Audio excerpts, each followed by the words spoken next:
감사합니다. 존귀하신 주님 감사합니다. 오늘 시간에도 우리가 주의 말씀 앞에 모였습니다. 우리에게 말씀을 주셔서 주의 말씀으로 가르치시고 우리의 잘못을 책망하시고 또 우리를 구원하신 그리스도의 능력으로 우리에게 소망을 주셔서 예수 그리스도 이름으로 기도합니다. 자, 오늘 이제 호세아서를 끝냅니다. 호세아라는 말은 우리가 여호수아, 호세아 전부 다 같은 뜻이죠. 구원이라는 뜻입니다. 예수 그리스도와 같은 구원이라는 뜻입니다. 이스라엘의 선지자들 중에 구원이라는 의미를 가지고 있는 선지자들이 또 있습니다. 이사야도 하나님은 구원이시다 이런 뜻이죠. 자, 이제 우리가 호세아서 11장부터 14장까지를 보겠는데요. 호세아를 통해서 우리에게 주는 메시지는 전반적으로 음행입니다. 음행에 대한 메시지죠. 그리고 그것으로 인해서 하나님이 자기의 사랑하는 자 아내를 내어버리는 그리고 다시 재혼하는 그런 내용입니다. 이스라엘에 관한 것이기도 합니다. 이스라엘 전체를 보았을 때 하나님이 아브라함을 통해서 이스라엘을 택하시고 야곱을 통해서 이스라엘을 발전시켰습니다. 그러나 그들이 열방의 복이 되지 못하고 우상을 섬기고 하나님의 뜻을 벗어났기 때문에 하나님이 그들을 버리셨죠. 그리고 이방 사람들을 다시 그리스도의 아내로 영접했습니다. 지금 이스라엘은 아직 회복의 단계가 아니죠. 그러나 하나님은 자기 택한 백성을 버리지 아니하십니다. 그러므로 이제 마지막 남은 한 시간, 그 한 때에 하나님께서 이스라엘 백성들을 구원하시기로 약속이 되었습니다. 그런 그 메시지들이 암암리에 호세아서도 그렇고 요엘서도 그렇고 모두 복음에 관한 그리스도의 복음에 대한 메시지가 언급되고 있습니다.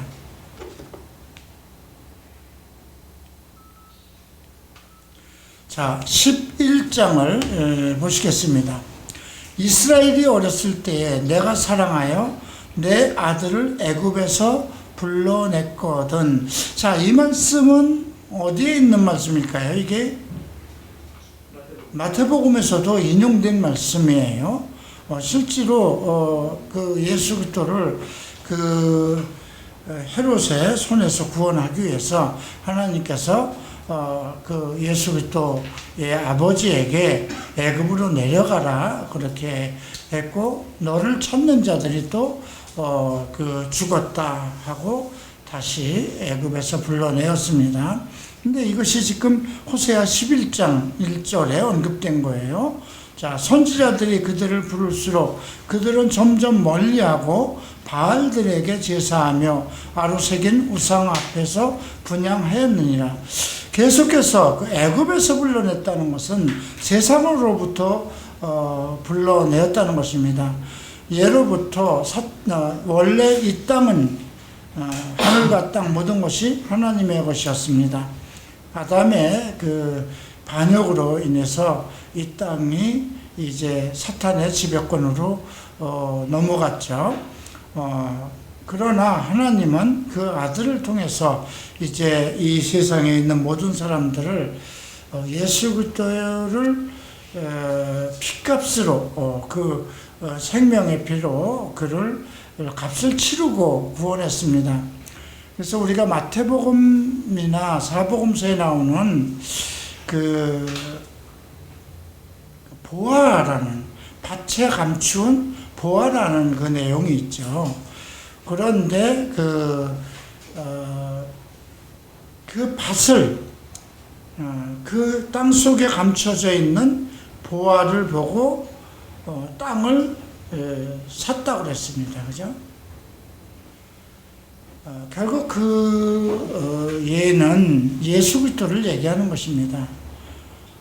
이 땅속에 있는 우리로 볼 때는 우리 자신들이 세속적인 사람이고 사탄의 지배권에 있는 사람들인데, 예수님이 마태복음 13장에서 밭은 세상이다 이렇게 언급을 하셨기 때문에 그 밭에 숨겨 있는 보화, 이것은 이제 이 세상 사람들, 하나님의 사람들을 얘기합니다.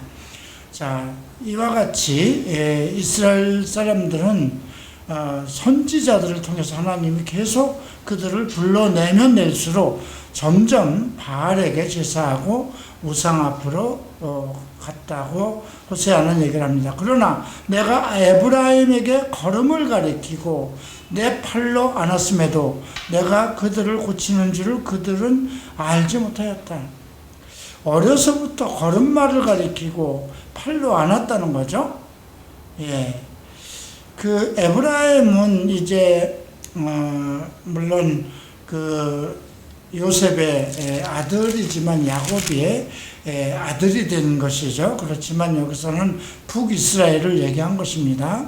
하나님께서 일단 이스라엘, 북이스라엘을 걸음을 가리켰다고 합니다. 그럼에도 불구하고 그들은 하나님께서 자기들을 고치는 줄 몰랐다는 거죠. 하나님의 섭리, 하나님의 경륜, 바울은 에베소서에서 하나님의 경륜을 얘기합니다. 우리를 구원하시는 하나님의 경륜, 우리는 한치 앞을 내다보지 못합니다. 하나님이 우리를 위해서 무엇을 하셨는지 알 수가 없습니다. 그러나 하나님의 그 비밀한 계시 속에, 하나님의 계획 속에 우리를 구원하시는 그것을 지금 여기서도 동일한 같은 그런 내용으로 언급되어 있죠.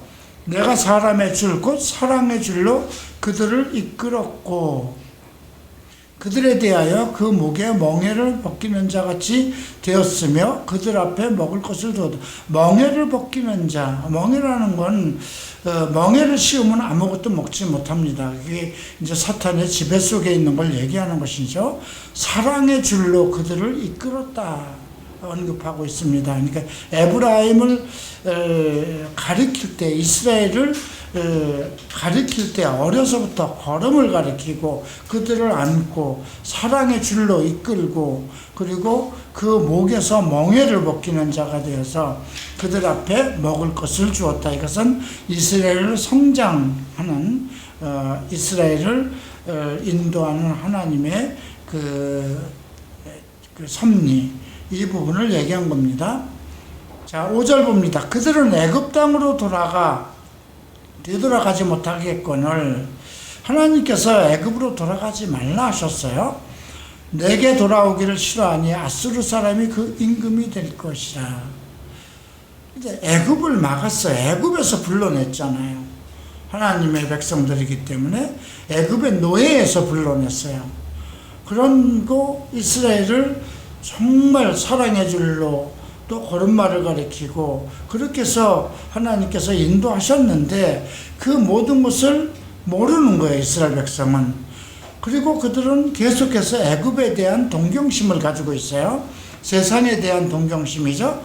그래서 애굽으로 못 가게 막았더니 아수르로 가는 거예요. 또 다른 그 사탄의 지배권 속으로 가는 것이죠. 자, 이것도 마찬가지예요. 우리를 하나님의 사탄 세상에서 우리를 구속해서 죄 가운데 구원해서 다시는 죄의 세상의 노예가 되지 못하도록 하셨는데, 그리스도 안에서 온전히 그 진리를 배우고 하나님의 뜻을 따라가야 되는데 조금 벗어나서 또 다른, 그것이 이제 잘못된 신앙으로 가는 것이죠. 자, 그래서 칼이 그들의 성읍을 치며 빗장을 깨뜨려 없이 하리니 이는 그들이 계책으로 말하면 그들의 계책, 계속해서 하나님 앞에 자기들의 계책을 가지고 살아가려고 하는 것입니다. 하나님의 인도하심 속으로 살아가야 되는데 자기의 계책을 가지고 살아가려고 하는 거죠. 내 백성이 끝끝내 내게서 물러가나니 비록 그들을 불러 위에 계신 이에게로 돌아오라 할지라도 일어나는 자가 하나도 없도다. 그래서 이제 하나님이 에브라임을 부릅니다. 에브라임이여, 내가 어찌 너를 놓겠느냐? 이스라엘이여, 내가 너를 어찌 버리겠느냐? 택하신 백성을 버리시지 않는 거죠. 자기 자식을 버리지는 않죠. 내가 어찌 너를 아드마같이 놓겠느냐? 어찌 너를 스보임같이 두겠느냐? 여기서 아드마와 스보임은요, 자, 이건 신명기 29장을 좀 보십시다.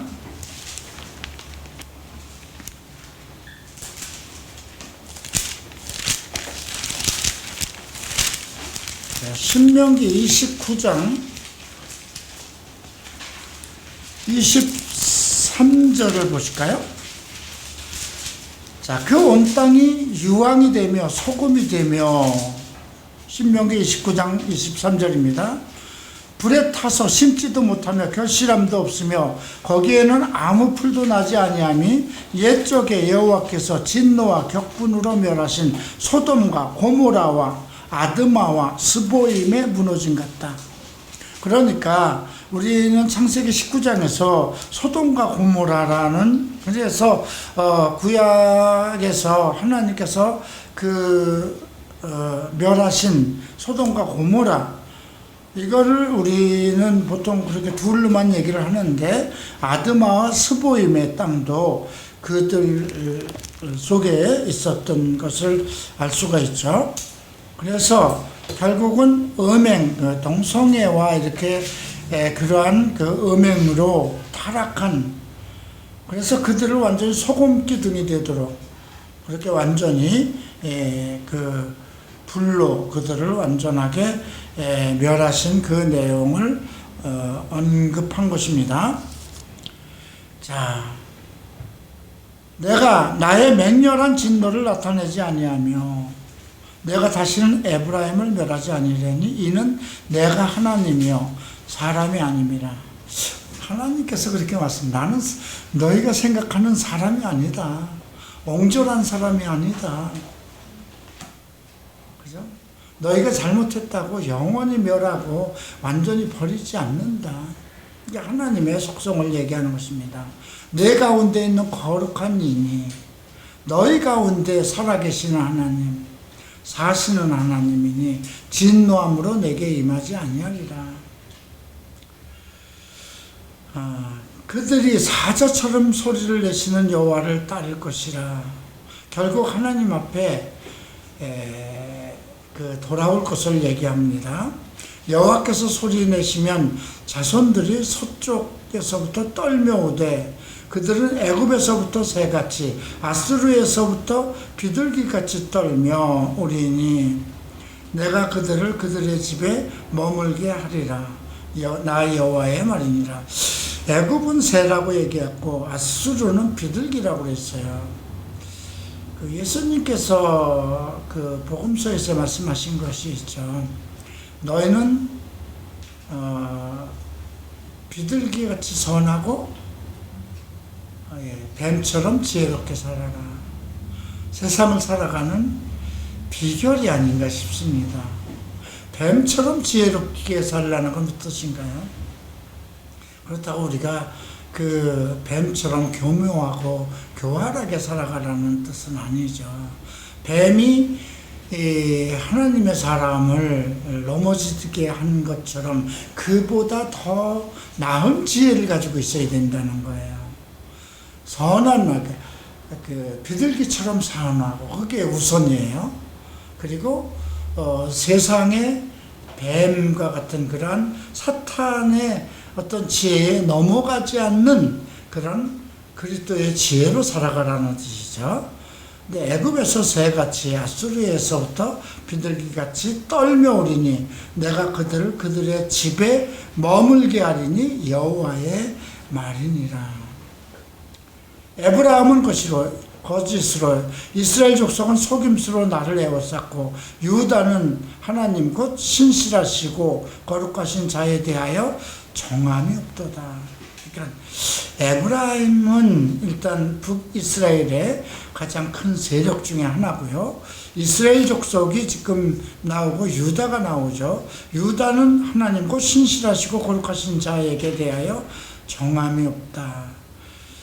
이런 말씀을 통해서 한마디로 얘기를 하면은요, 그냥 어떻게 보면 그래도 남유다는 나름대로 예루살렘 성전에서 예배를 드리고 하지만 그냥 똑같이 다 망했어요. 북이스라엘이 먼저 망하고 남유다가 바로 느부갓네살 왕에게 망한 거죠. 그러니까 한마디로 에브라임이나 이스라엘 족속이나 유다나 참 그 나물에 그 밥이다, 이렇게 얘기하는 것입니다. 그렇기 때문에 내가 너희들을 다 버리지 않겠다는 것이죠. 하나님께서 약속하신 거잖아요. 하나님이 택하셨잖아요. 하나님이 너는 내 백성이라고 그러고 이스라엘을 부르시고 하나님의 백성으로 삼았는데, 그들을 만약에 그들이 음행함으로 영영히 버려버린다면 하나님이 그들을 변화시킬 수 없고 그들을 회복시킬 수 없는 그런 능력, 구원할 수 있는 능력이 없는 것이 아니냐. 그래서 과거에 정말 광야 시대에도 애굽에서 나온 이스라엘 백성이 하나님을 대적하고 거역했을 때에도 모세에게 얘기를 하죠. 내가 이 백성을 다 멸하고 너로 다시 시작하겠다, 이렇게 얘기했을 때 모세가 아닙니다. 그러면 이방인들이 너희 하나님이 너희를 구할 수 있는 능력이 없기 때문이라고 하지 않겠습니까? 이렇게 모세가 하나님께 얘기했던 그런 내용들, 이런 걸 보면 11장에서 보면 이스라엘이 배반하고 그랬어도 이렇게 얘기했잖아요. 어렸을 때 내가 사랑하여 내 아들을 애굽에서 불러냈다는 거죠. 이스라엘은 하나님의 아들입니다. 사랑하는 아들입니다. 그래서 노예로 살아가는 것을 못 보는 거예요. 사탄의 지배권에 있는 걸 모르는 거예요. 그들은 계속해서 그 사탄의 지배권 속으로, 세상 속으로 들어가려고 하고 하나님의 말씀을 듣지 않아도 놓지 않겠다는 거죠. 버리지 않겠다는 것입니다. 이걸 통해서 우리는 하나님의 은혜를, 하나님의 마음을 볼 수가 있습니다. 자, 이제 12장입니다. 에브라임은 바람을 먹으며 동풍을 따라가며 종일토록 거짓과, 여기서 동풍은 아수르를 얘기합니다. 바람을 먹는다는 건 뭘까요? 헛된 거잖아요. 그냥 헛된 풍조를 먹고 산다. 들리는 소문,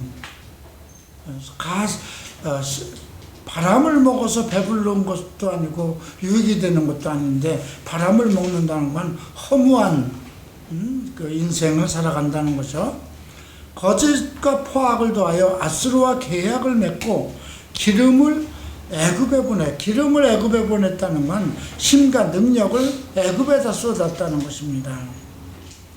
아수르와 계약을 맺고 힘을 애굽에 보냈다. 이렇게 그들의 마음이 딴 데가 있었다는 것입니다. 여호와께서 유다와 논쟁하시고 야곱을 그 행실대로 벌하시며 그의 행위대로 그에게 보응하시리다. 유다와 논쟁하신다고 합니다. 유다와 논쟁한다는 건, 유다가 사실 유다의 지파에서 메시아가 날 것이죠. 유다와 논쟁한다는 건 하나님의 계획을 가지고 이스라엘 백성들과 남유다 백성들과 하나님이 계속 그들에게 어떤 메시아에 대한 소망을 줄 것이다 하는 그런 의미가 내포되어 있고요. 야곱을 그 행실대로 벌하시며, 이제 야곱을 벌했다는 것은 이제 여기서 야곱의 과거의 습관이 나옵니다. 그러니까 이스라엘이라는 것이 원래 야곱이 변화된 변화돼서 하나님 앞에 이제 섰을 때 너는 더 이상 이스라엘이라 야곱이라 부르지 마라. 이스라엘이라 이렇게 이름을 지었잖아요. 근데 지금 야곱을 그 행실대로 한다는 건 과거의 속성을 얘기하는 것입니다. 이스라엘이 유다가, 즉 유다라는 건 하나님의 백성을 뜻합니다. 거기서 메시아가 날 것이니까.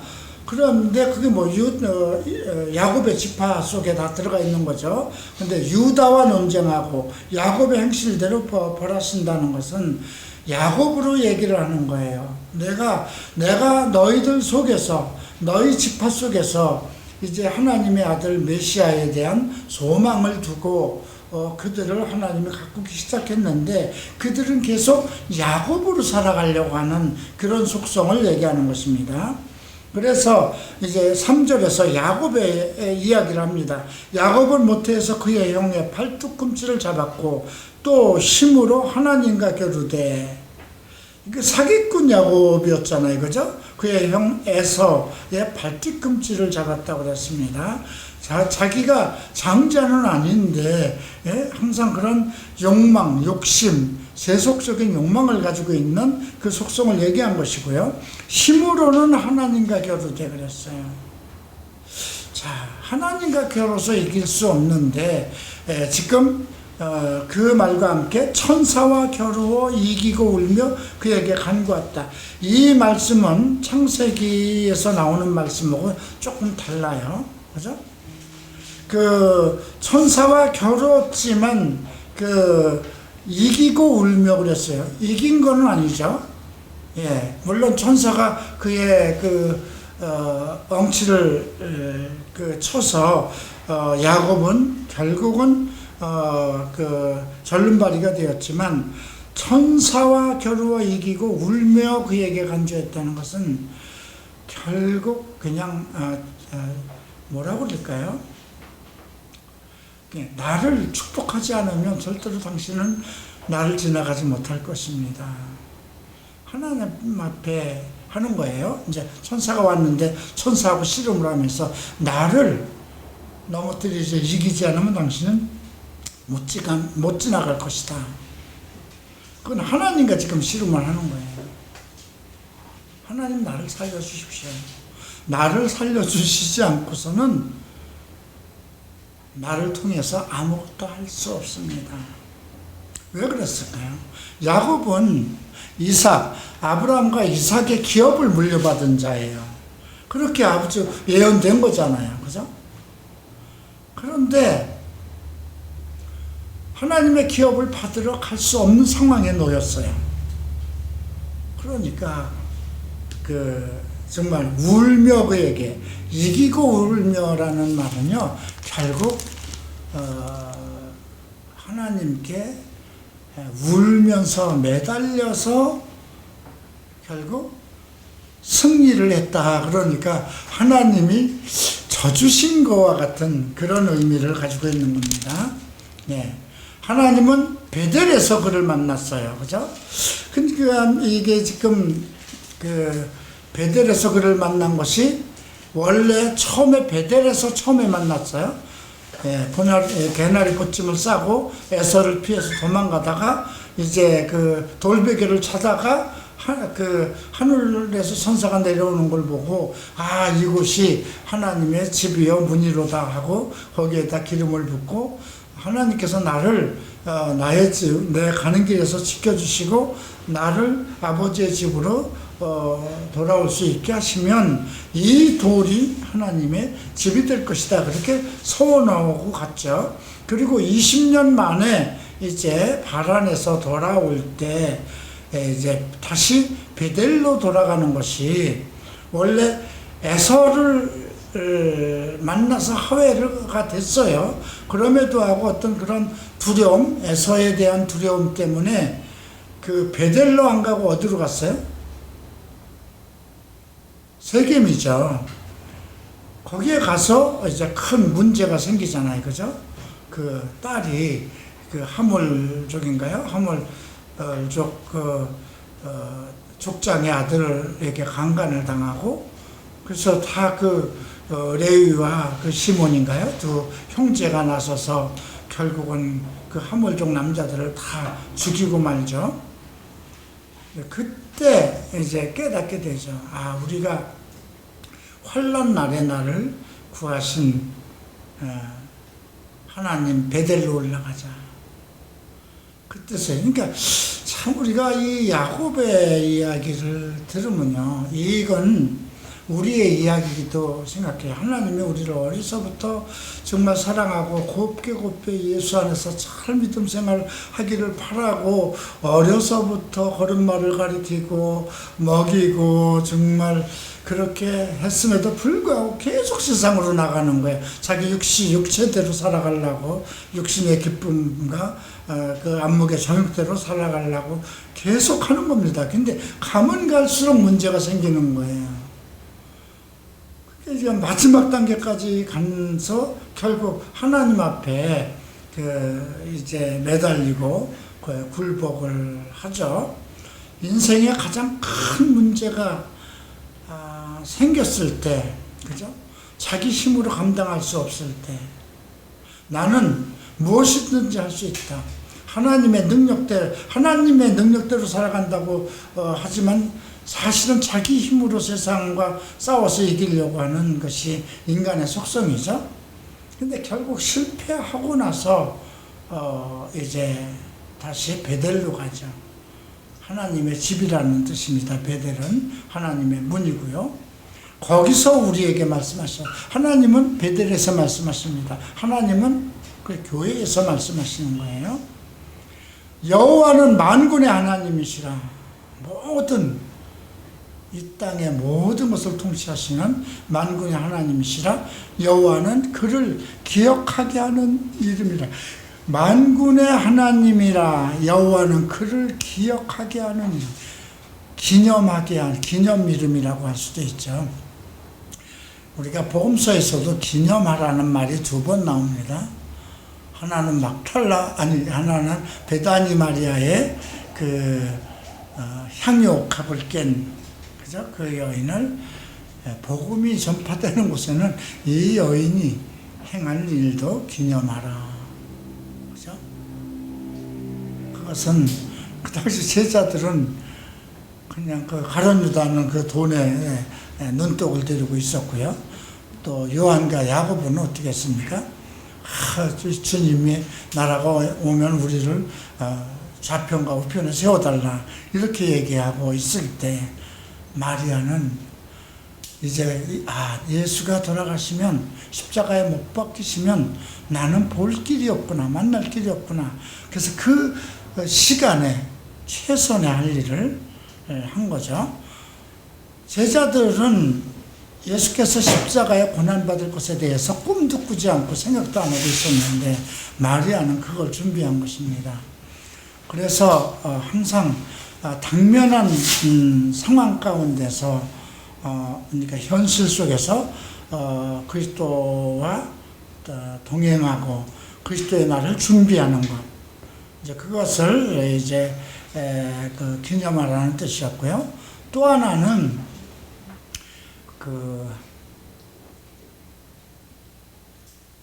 예수께서 이제 성만찬, 이것은 내 몸이요 내가 흘린 너희의 피다.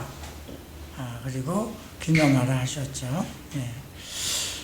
그래서 여기서 그를 기억하게 하는 이름이다 하는 것은 영원토록 잊지 말아야 될 사시는 하나님, 만군의 하나님이라는 기억하게 하는 이름이라 이렇게 얘기합니다. 그런즉 너희 하나님께로 돌아와서 인애와 정의를 지키며 항상 너희 하나님을 바랄지어라.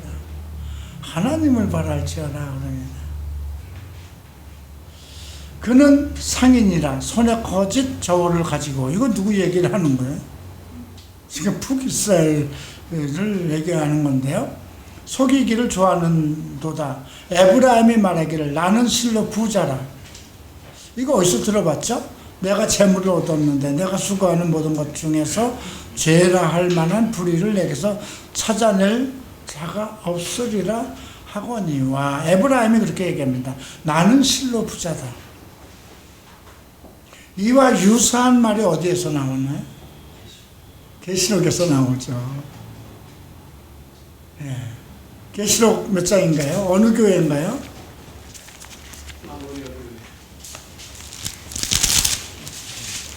3장 라우디게아. 자, 17절이죠. 3장 17절에 라우디게아 교회인데, 내가 말하기를 나는 부자라 부유하여 부족한 것이 없도다 하나 내 곤고한 것과 가련한 것과 가난한 것과 눈먼 것과 벌거벗은 것을 알지 못하는도다. 이렇게 언급하고 있습니다. 그래서 오늘 이 말씀도 에브라임이 나는 실로 부자라. 내가 재물을 얻었는데 내가 수고한 모든 것 중에서 죄라 할 만한 불의를 내게서 찾아낼 자가 없다. 나보다 강한 사람도 없고 나를 모함하고 나를 넘어뜨릴 자가 없다는 것입니다. 이건 재물에 대한 것을 얘기하는 거거든요. 이 세상을 재물로 살아가려고 하는 사람들, 그죠? 근데 이게 우리가 성경에서는 재물은 우상숭배라 일단 성경이 그렇게 정한 거예요. 그래서 재물이 많은 자는 하나님 나라를 들어가기가 어렵다고 예수님께서도 하신 건데, 부자들은 자기가 엄청난 그 잘못을 하고도 자기가 행한 것에 대해서 죄로 여기지 않는다는 거죠. 부자 청년의 얘기를 한번 보십시다. 아무리 선한 일을 많이 하고 율법을 다 지켰는데도 영생에 대한, 나 천국에 갈 수 있는 자신감이 없었어요. 근데 예수님께 오잖아요. 그랬더니 예수님이 그를 사랑했다고 그럽니다. 내가 어려서부터 율법을 다 지켰습니다. 그랬더니 예수님이 그를 사랑하여 내게 부족한 것이 한 가지 있는데 내 있는 것을 다 팔아서 가난한 사람들에 주고 너는 나를 따르라는 거예요. 예수님 제자, 복음의 제자가 되라고 한 겁니다. 그런데 재물이 많아서 돌아갔어요. 예. 자, 9절 봅니다. 내가 애굽 땅에 있을 때부터 나는 내 하나님 여호와니라. 그죠? 애굽에 사탄의 지배를 받고 있을 때부터, 노예가 되었을 때부터 하나님 여호와라. 내가 너로 다시 장막에 거주하게 하기를 명절날에 하던 것 같게 하리라. 예언이죠. 장막에 거주하게 하는 거예요. 노예 생활이 아니라 하나님의 집에서 살아가는 거죠. 내가 여러 선지자에게 말하였고 이상을 많이 보였으며 선지자들 통하여 비유를 베풀었노라. 그죠? 모든 성경에 나오는 것이 비유인데, 그런데 그 이상을 보이고 말씀을 전하고 비유를 베풀었음에도 불구하고 그들은 알아듣지 못하는 겁니다. 길르앗은 불의한 것이냐? 과연 그러하다. 그들은 거짓되도다. 길갈에서는 무리가 송아지로 제사를 드리며 그 제단은 밭이랑에 쌓인 돌무더기와 같다. 길르앗과 그 길갈은요, 이스라엘 속에서 신앙의 중심지였던 곳입니다. 야곱이 아람에 들로 도망하였으며 이스라엘이 아내를 얻기 위하여 사람을 섬기며 아내를 얻기 위하여 양을 쳤고, 그죠? 자, 아내를 얻기 위해서, 이 말은 이거 실제로 야곱이 그 paddan 아람에서 삼손의 딸들이잖아요. 라헬과 지금 그 레아를 얻은 이야기를 하는 거예요. 근데 이걸 지금 이스라엘 백성에게 적용하는 겁니다. 이스라엘이 아내를 얻기 위하여 사람을 섬기고 아내를 얻기 위하여 양을 줬고, 아내를 얻기 위해서, 자기 좋은 것을 얻기 위해서, 자기 사랑하는 것을 얻기 위해서 사람을 섬기고, 이게 우리에도 적용되는 거예요. 네가 좋아하는 것을 위해서 사람을 섬기고, 네가 정말 사랑하는 것을 얻기 위하여 양을 먹이고, 그죠?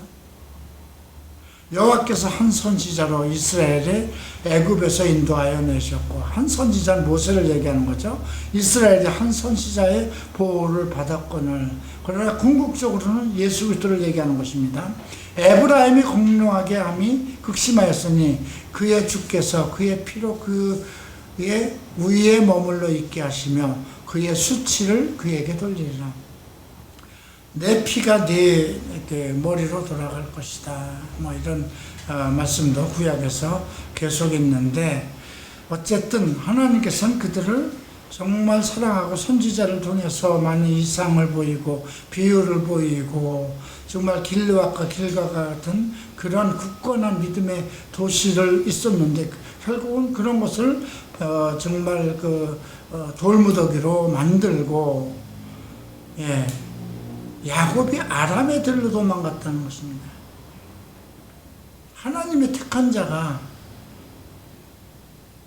아람에 들러 이방인 데로 도망갔다는 것이죠. 이건 지금 우리의 하나님을 섬기는 자, 택함을 받은 자들의 어떤 세속을 향한 그런 속성이기도 합니다. 13장 봅니다. 에브라임이 말을 하면 사람들이 떨어뜨려. 얼마나 세력이 권세가 있었으면, 그죠? 그가 이스라엘 중에서 자기를 높이더니 바알로 말미암아 범죄함으로 망하였거든. 그러면 그들을 높인 에브라임으로 하여금 사람들 앞에 떨 정도로 그만한 힘과 능력을 준 것은 하나님인데, 그 힘을 가지고 바알을 섬겨요. 그래서 망했다는 거죠. 이제도 그들은 더욱 범죄하여 그 은으로 자기를 위하여 우상을 부어 만들되 자기의 정교함을 따라 우상을 만들었다. 자기의 정교함이라는 건 뭔가요? 그만큼 깨달음이 뛰어난 것만큼. 그죠? 장인이 어떤 물건을 만들어요? 그 장인의 능력과 깨달음과 지혜가 있는 사람이 더 정교하게 만들 수 있는 거잖아요. 근데 그러한 지혜와 정교함을 하나님이 주셨는데 우상을 만드는 데다 쓰는 거예요. 자, 그것은 다 언장색이 만든 것이거늘 그들은 그것에 대해 말하기를 제사를 드리는 자는 송아지와 입을 맞출 것이라 하였더라. 송아지와 입을 맞춘다는 거죠. 이제 그 송아지는 애굽의 신이기도 하였고요. 제사를 드리는 것. 그 자기네들이 제사를 드리는 것은 애굽의 신, 부유의 신, 부자가 되기 위해서 하는 것. 그러니까 예수를 믿으면서도 교회 나가는 것이 그냥 우리 뭐 그런 게 있잖아요. 축복받으러 간다. 이미 예수를 믿은 것 자체가 하나님의 축복이고 은혜인데도 뭐 목사의 기도를 받으면 뭐 정말 뭐 능력 있는 목사가 돼서 큰 뭐 재물의 축복을 받을 수 있다. 뭐 건강의 축복을 받을 수 있다.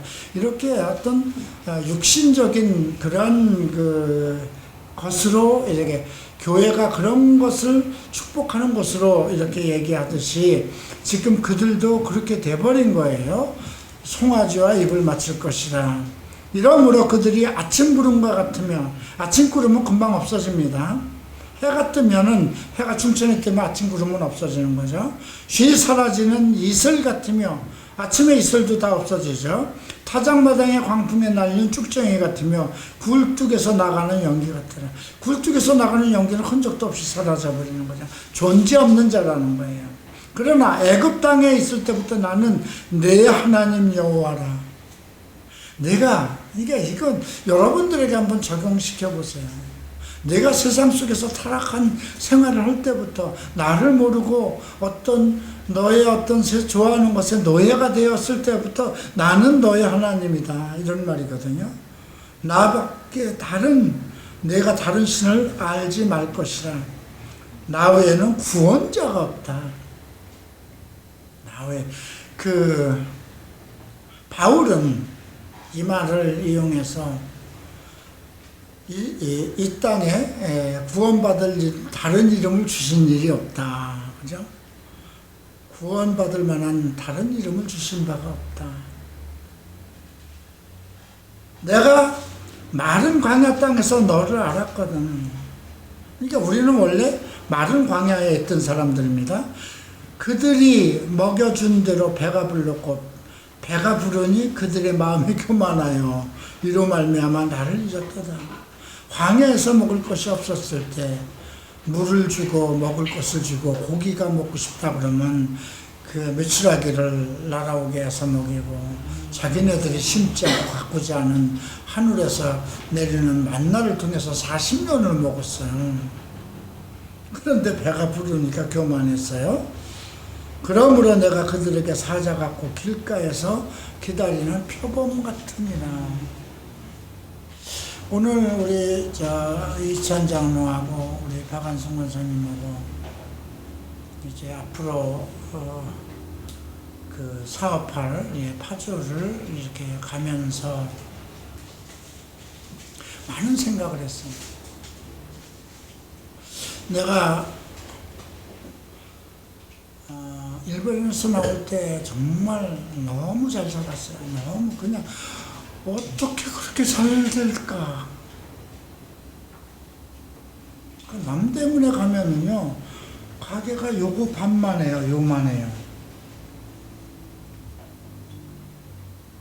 그러니까 우리 박한순 권사님이 결혼하기 전부터 그 브라우스 가게를 했는데 30년도 넘어서 했죠. 이번에 다 정리를 했지만 우리 동생이 운영하던 공장이 아마 이 건물 한 층이었어요. 100평이 넘는 그 성균관대학교 앞에 지하실에 공장을 세우고 제단서들이 여러 밀신이 한 20대 정도. 그냥 그 공장에서 물건을 만들어내기가 바쁠 정도로 그 작은 가게에서. 왜냐하면 새벽부터 지방에서 물건을 가지러 오는데 그 새벽 도매상들이 그 각 지방에서 오는데 몇백 장씩 이렇게 주문해 가니까. 근데 우리 그 당시 이장로는 정말 고생 많이 했죠. 이제 어머니 돌아가시고 나는 우리 동생이 잘 되기를 바라고, 그래서 집도 잘 짓고 부동산도 많이 사고. 근데 점점 이상해져요. 교회 나오면 다 그냥 졸고 앉아 있어요. 그리고 외국에 간다 그러는데 꼭 토요일 나가서 주일날 안 오고, 골프 치러 가고.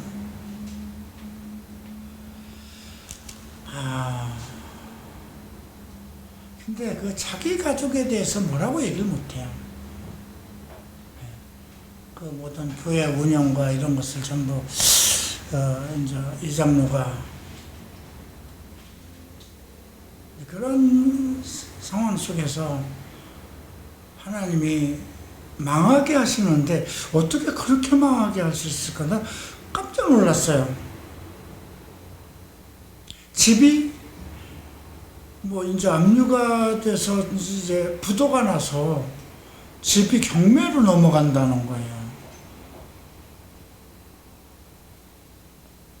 내가 알고 있기는 그 많은 다른 아파트도 있었고 사는 것도 그 부동산이 있는데 다 넘어간 거예요, 이미. 어떻게 그렇게 여전히 교회 생활을 하고 얼굴을 보면서도 그럴 수 있을까?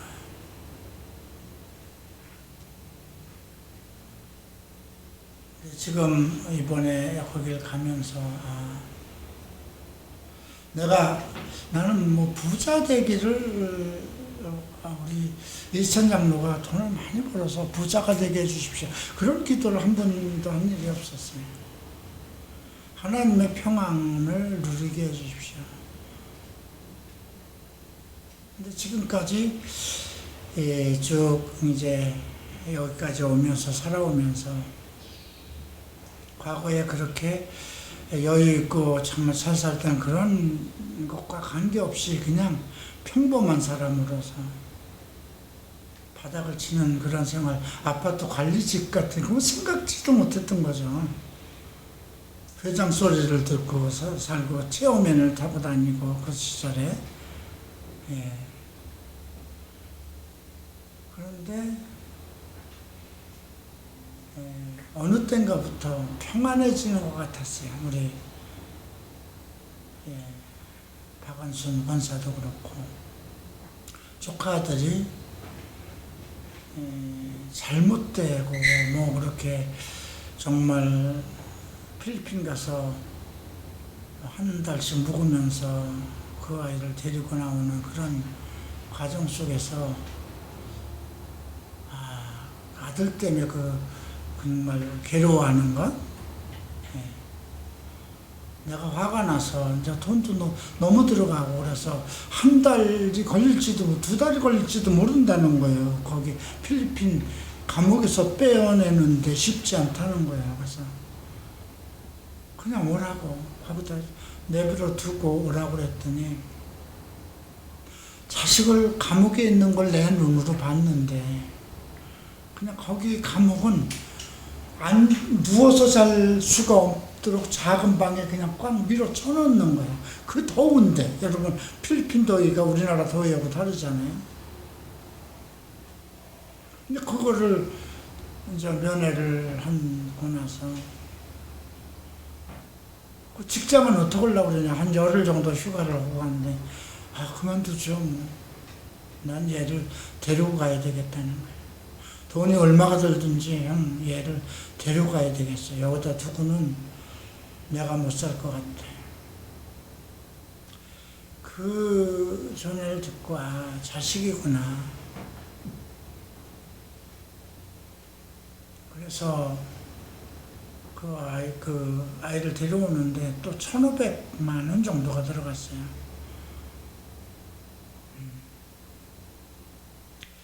근데 어쨌든 최근에 와서 아들이 지금 교도소에 들어가 있는데도 우리 박 권사도 그렇고 이장로도 그렇고 상당히 평안함을 느끼는 것 같아요. 우리 박 권사는 편지를 써서 우체국에 갔다 오니까는 승지한테 편지가 집에 와 있더라고 하면서 그 편지를 보내고 전화로 이렇게 면회를 하고 전화로 요즘엔 되는가 봐요. 비대면이랑 그런 것 속에서 그냥 평안함을 느끼는 것 같아요. 그래서 오늘도 아침에 가면서 내가 그런 얘기를 했어요. 파주권이 잘 돼서 돈을 벌더라도 돈으로 자식에게 물려줄 생각하지 마라.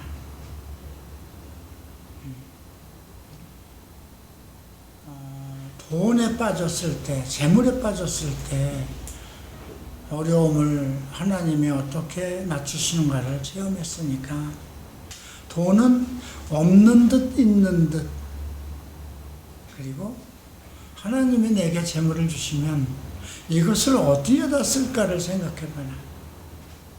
말년에 싸서 뭐 할 것인가. 그런 얘기를 가면서 했더니 돈 벌 생각 이제 돈 그렇게 벌어서 뭐 하려고요.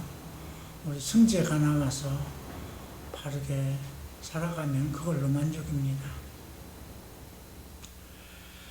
자, 그런 생각이 들었습니다.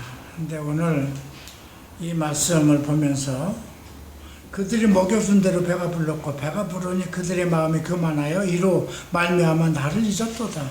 배부를 때 잊어버리는 거예요. 나도 그랬던 것 같아요. 정말 바닥을 칠 때 하나님 좀 나를 한 5년간만이라도 나를 좀 축복하소서. 내가 완전히 정말 사기꾼과 같이 되고 어미를 잡아먹은 놈 죽게 한 그런 건데 어쨌든 내가 세상 가운데 하나님의 의지에서 정말 내가 하나님의 축복을 받은 자라는 소리를 듣게 해주십시오.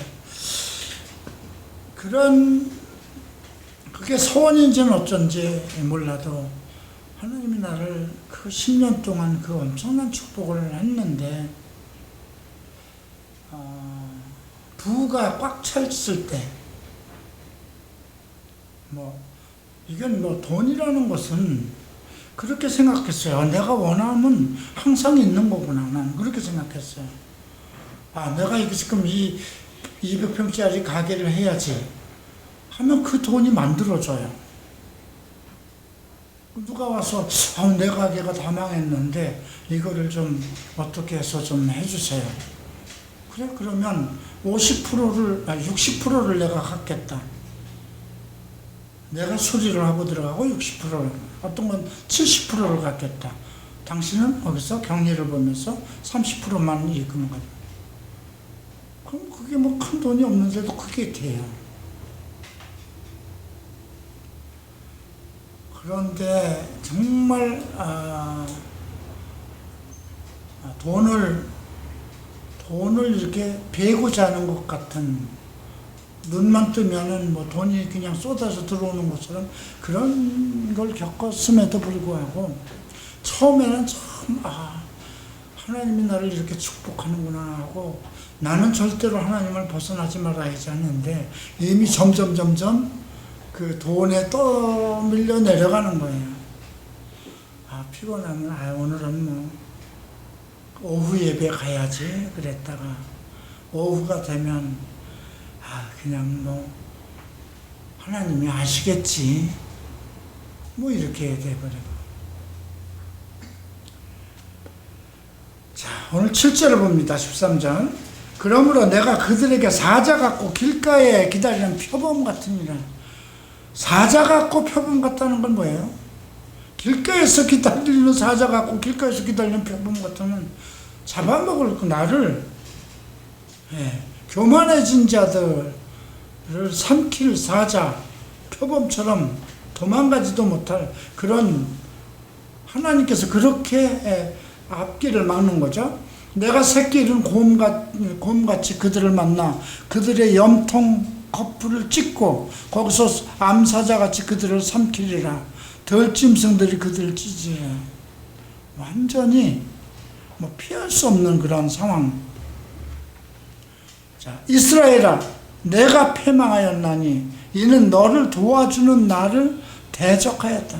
망하는 원인이 무엇인가? 도와주는 나를 대적한다.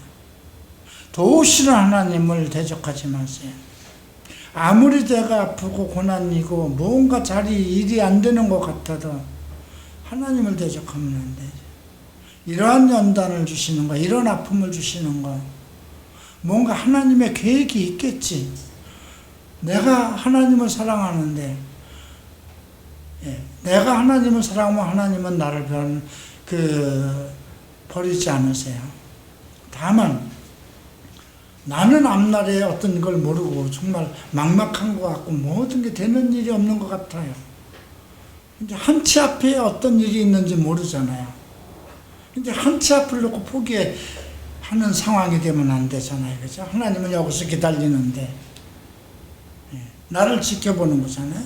눈동자처럼 지켜보신다고 그랬어요. 전에 내가 이르기를 내게 왕과 지도자를 주소서 하였느니라. 내 모든 성읍에서 너를 구원할 자 곧 내 왕이 이제 어디 있으며 내 재판들이 어디냐. 왕과 지도자들을 달라고 그랬어요. 그죠? 그래서 내가 분노하여 내게 왕을 주고 진노함으로 패하였노라. 원래 그들이 왕을 달라는 것은 뭔가 세속적인 어떤 통치 권세를 원했던 것이거든요. 하나님은 왕을 주려고 했던 것은 아니에요. 하나님의 그 목자를 통해서 이스라엘을 이끌어 나가려고 했던 것인데, 우리도 다른 나라처럼 이방처럼 왕을 주셔서 세상의 권세, 위엄을 가지고 싶다 이렇게 된 거거든요. 에브라임은 불의에 봉함되었고, 불의가 봉함되었다는 건 뭐예요? 봉함은 이렇게 봉해져 버리는 거잖아요. 불의가 봉함되었기 때문에 못 빠져나오는 거예요. 그 죄가 저장되었다는 거예요. 죄에서 벗어날 수 없는 상황이 되어버린 거예요. 해산하는 여인의 어려움이 그에게 임하리라. 그는 지혜 없는 자식이로다. 해산할 때가 되어도 그가 나오지 못하느니라. 해산할 때는 애를 못 낳으면 죽는 거잖아요. 그죠? 해산의 고통을 얘기합니다. 내가 그들에게 스월의 권세에서 속량하며, 스월은 지옥입니다. 사탄입니다. 속량한다는 건 말이 나오죠. 속량이 뭘까요? 돈 주고 노예를 찾아오는 것. 그러니까 예수께서 우리를 속량했다는 건 몸값을, 내 죄의 값을 치르고 속량하셨다고 그러죠. 여기서 스월의 권세, 사망의 권세에서 속량해내며 사망에서 구속하리니, 사망아 내 재앙이 어디 있느냐, 스월아 내 멸망이. 이거 우리 신약 어디에서 본 것 같지 않아요? 사망아 내가 어디 있느냐, 내가 쏘는 것이 어디 있느냐. 고린도전서에서 나오는 거예요. 그죠? 내가 쏘는 것이 어디 있느냐. 그가 비록 형제 중에서 결실하나 동풍이 오리니, 결실한다는 거 어떤 것을 열매를 맺어요. 동풍이 오리니 곧 광야에서 일어나는 여호와의 바람이라. 그의 근원이 마르며 그의 샘이 마르며 그 쌓아둔 바 모든 보배의 그릇이 약탈되리라. 여호와의 바람이라고 그랬어요. 동풍은 아수르거든요. 아수르를 보내서 그들을 완전히 멸망시킨다는 겁니다. 사마리아가 그들이 하나님을 배반하였으므로, 사마리아는 북이스라엘의 도성이에요. 그러니까 왕을 얘기하는 겁니다. 형벌을 당하여 칼에 엎어 줄 것이요. 이스라엘 왕이 결국은 죽임을 당하죠. 그 어린아이는 부서뜨려지며 아이벤 여인은 배가 갈라지더라. 참 이런 비참함. 네. 어떻게 보면 하나님이 이렇게까지 자기 백성을 이렇게까지 정말 대하실 수 있을까 할 정도죠. 자, 마지막 장 14장을 봅니다. 이스라엘아 네 하나님 여호와께로 돌아오라 그럽니다. 내가 불의함으로 말미암아 엎드러졌다. 너의 불의함으로 엎드러졌다. 너는 말씀을 가지고 오라 그럽니다. 여호와께로 돌아와서 아뢰기를 모든 불의를 제거하시고, 모든 불의를 제거한다는 건 예수입니다. 그러니까 말씀을 가지고 온다는 건 뭘까요? 예수 그리스도가 태초에 말씀에 계시니라고 그랬잖아요. 그 말씀은 하나님과 함께 계셨고 하나님이라. 말씀의 육신이 되어 우리 가운데 계시니 은혜와 진리가 충만하더라고 그랬습니다. 말씀을 가지고 여호와께 돌아와서 아뢰기를 모든 불의를 제거하시고 선한 발을 받으소서. 우리가 수송아지를 대신하여 입술의 열매를 주게 드린다. 입술의 열매라는 건 신앙의 고백입니다. 우리가 아수르의 구원을 의지하지 아니하며, 말을 타지 아니하며 전쟁하지 않는다는 거예요. 다시는 우리의 손으로 만든 것을 향하여, 우상이죠. 다시는 우리 신이라 하지 아니하오리니 이는 고아가 주로 말미암아 국리를 얻었습니다. 예수님이 떠나시면서 내가 너희를 고아와 같이 내버려 두지 않고 다시 오리라 약속하셨죠. 자, 4절 봅니다. 내가 그들의 반역을 고치고, 반역을 고친다고 그랬어요. 기쁘게 그들을 사랑하리니, 이게 하나님이거든요. 하나님은 사람이 아니라는 말씀이 앞에 있었죠. 나의 진노가 그에게서 떠나갔습니다. 내가 이스라엘에게 이슬과 같이 같으리니 그가 백합화 같이 피겠고 레바논 백항목 같이 뿌리가 박힐 것이요. 그의 가지는 퍼지며, 그의, 여기서 레바논 백항목을 얘기하는 건 솔로몬의 시대처럼 다시 회복될 것을 얘기하는 거예요. 그의 아름다움은 감람나무와 같고 그의 향기는 레바논의 백항목과 같으리니 그 그늘 아래 거주하는 자가 돌아올지라. 그들은 곡식같이 풍성할 것이며 포도나무같이 꽃이 필 것이며 그 향기가 레바논의 포도주같이 될 거니. 이건 예수 그리스도의 시대를 얘기하는 겁니다. 에브라임의 말이 내가 다시 우상과 무슨 상관이 있으리요 할지라. 내가 그를 돌아보아 대답하기를 나는 푸릇 잣나무 같으니 내가 나로 말미암아 열매를 얻으리라. 근데 이것이 우리의 신앙이 됩니다. 푸른 잣나무 같이 된다는 것은 벌레가 먹지 않는 나무라는 겁니다. 네, 그래서 에브라임이 얘기를 하는 거예요. 이제 다 하나님 앞에 들어와서 우상이 나와 무슨 관계가 있느냐. 이게 우리가 고백이, 세상이 나와 무슨 관계가 있느냐. 내가 하나님이 나를 위하시면 누가 나를 정죄하리요. 누가 하나님과 그리스도와 그리스도의 사랑에서 우리를 끊어내리요. 자, 9절 함께 읽겠습니다. 누가 지혜가 있어 이런 일을 깨달으며 누가 총명이 있어 이런 일을 알겠느냐. 여호와의 도는 정직하니 의인은 그 길로 다니거니와 그러나 죄인은 그 길에서 걸려나옵니다. 결국 정직한 의인을 얘기합니다. 예. 참 재미있습니다. 네, 여러분들이 성경을 조금 더 깊이 이해하고 구약을 읽으면 이렇게 머릿속에서 그림이 떠오르게 되고 자꾸 그리스도의 말씀이 머릿속에 떠오르고 그리스도의 형상이 계속 보여나옵니다. 자, 이제 다음 주에 우리가 요엘서는 또 이게 짧지만 상당히 중요한 아주 귀한 말씀들이 있습니다.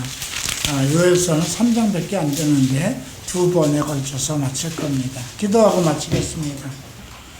존귀하신 주님, 은혜와 사랑에 감사합니다.